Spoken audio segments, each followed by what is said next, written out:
Definitely ఉమ్, feel అదే. ఉంటది కదా, మిస్ అయిన ఫీలింగ్ ఉంటది కదా.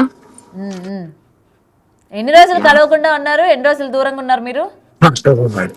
ఆ, 3వ తారీఖు మాత్రం తీసుకొచ్చారు నన్ను అక్కడ నుంచి, గుజరాత్ ఉమ్, నుంచి. ఉమ్, నిన్న డేట్ 11 అనుకుంటా మేబీ. ఉమ్. యా, దాదాపు ఒక 7-8 డేస్ గ్యాప్ వచ్చింది కదా. ఉమ్. యా, ఓకే, చాలా మిస్. 7-8 డేస్. ఏంటి ఏదో చెప్తున్నట్టుంది అగౌరి నీతోని, సైకిల్ చేస్తుంది. పాట పాడు అని చెప్పారు. మొన్న పాట పాడింది కదా, అవును అవును, పాడు పాడు, పాట పాడు. మొన్న పాడింది కదా. Last time పాడావుగా. యా, ఇదైతే ఆ పాట ఆ రోజు పాడింది అమ్మ కోసమే, ఇప్పుడు పాడుతుంది అమ్మ కోసమే. ఉమ్, యా.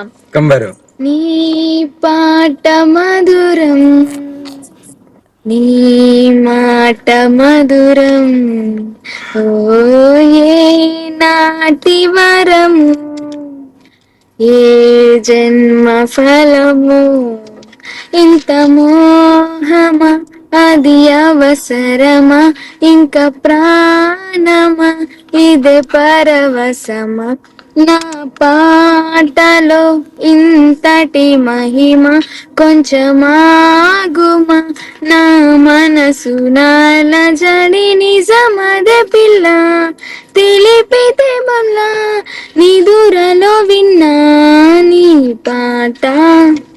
చాలండి ఓ ఇంకా. యా, అగౌరి అసలు అనుకున్నావా నీకోసం ఇట్లా ఒక అమ్మాయి ఇలా పారిపోయి రావడమే కాకుండా ఇలా మీకోసం ఒక పాట కూడా పాడుతుంది, అసలు అనుకున్నారా మీరు? అంత పరమేశ్వరుడు లీల. బంధం అనేది ప్రతి ఒక్కరికి ఇస్తారు, అది నాకు ఇవ్వడం జరిగింది. హ్యాపీ.